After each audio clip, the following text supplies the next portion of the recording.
Picture this. It's Christmas Day 1826, and in a pub outside of Manchester a group of Christians come together to seek ways of helping the poor and less fortunate. Together they establish the Royal Shepherd Sanctuary Benefit Society. Fast forward nearly 2 centuries and Shepherd's Friendly Society still exists. Like other societies, its membership plummeted following the government's introduction of the welfare state in 1948. Today the mutual insurer has modernised to become a multi-million-pound operation, but its survival has involved a balance of winning new members whilst retaining its core values. We absolutely put the member, or in our case a policyholder, first. We don't pay substantial dividends, we don't pay any dividends to any shareholders or stock related transactions. And our very reason for being is simply to give the member the best possible care and financial return we can. There is no other underlying objective. And I do think that makes a difference. With falling membership in the late 1990s, the directors of Shepherd's Friendly realised that something had to change. The first step was to modernise the society's system of governance, away from the district structure to a centralised board. It was a very challenging time, to be honest, because a lot of the people in the Shepherds have been there for generations. Their involvement had gone from great-grandfather right the way down to present day. And they felt, I think quite rightly, that society was effectively being taken away from them. So you can understand the position they were in and the difficulties they faced, but equally the society was not going to survive in the modern world the way it was going. That meant at that time moving away from what had been done for the previous 175 years or so, and was not going to be an easy thing to do. However, it was achieved, and by 2005 we had centralised, recruited a professionally qualified board and installed one member, one vote. With control of the organisation now in the hands of a board, the next step required a complete business turnaround, beginning again with new products and getting the company recognised amongst clients and financial advisors.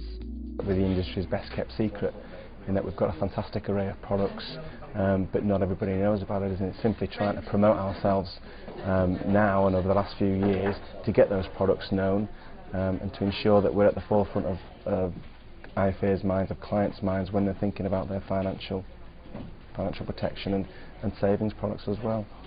We've shouted a lot about the uniqueness of our products and our plans, rather than shouting about our brand and trying to explain, you know, we don't have shepherds and we don't have sheep and we don't have anything like that. But what we do have are, you know, very, very good products. We explain them in a slightly different way to other financial institutions, in that it says what it is on the tin kind of approach. We also, from a customer service point of view, the phones are all manned, so if anyone's got a query, it comes straight to someone within the head office who can answer their queries. There's no ringing 7 different numbers and getting, you know, holding the phone for hours. So we're trying to make the whole experience different. We will never lose a knowledge and an understanding and a belief in where we came from. If the customer has been honest with us, and we go to lengths to make sure that they are honest with us at the start, we will never do an insurance style haggle at the end about paying the claim. We do want to pay 100% of claims, and that's very much back to owned by the membership, for the membership, and mutually trying to help each other. And all the staff will never lose that, however modern we become. Friendly societies are not like other organisations. Their roles and obligations were enshrined in an Act of Parliament in 1982, giving them some exclusive rights to certain tax-free savings, but also limiting them to entering into some areas such as house insurance. The Society recognises, though, that to continue growing into the future, it must diversify into related activities. I think the only way we can develop into modern businesses now is to form subsidiary companies of our own, able to do activities outside of those allowed by the Friendly Societies Act, and indeed to look wider than that to long-term corporate partnerships and joint ventures with firms that are interested in accessing our customer base and us accessing their customer base, and finding common ground to deliver joint product. The hard work in bringing the old and new worlds together is now paying off for Shepherds Friendly Society.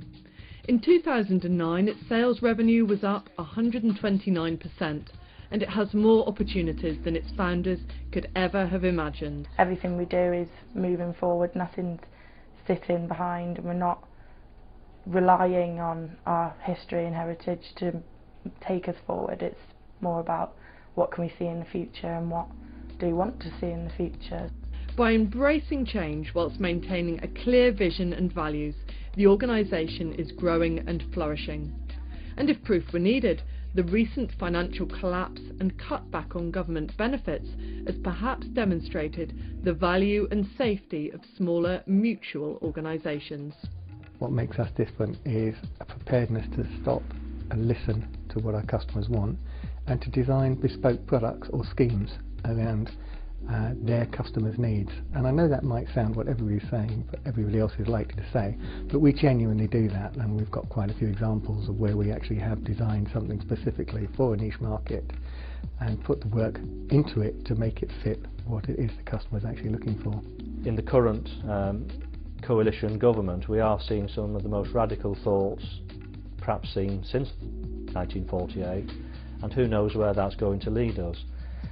So I think our stance is we've now got the solid platform we need, we've got committed staff, we've developed a really flexible approach to doing business, and we will continue to seek out partners and niches where being quick on our feet, which is what we are, and willing to change and be flexible should see us through in a very profitable way for the foreseeable future.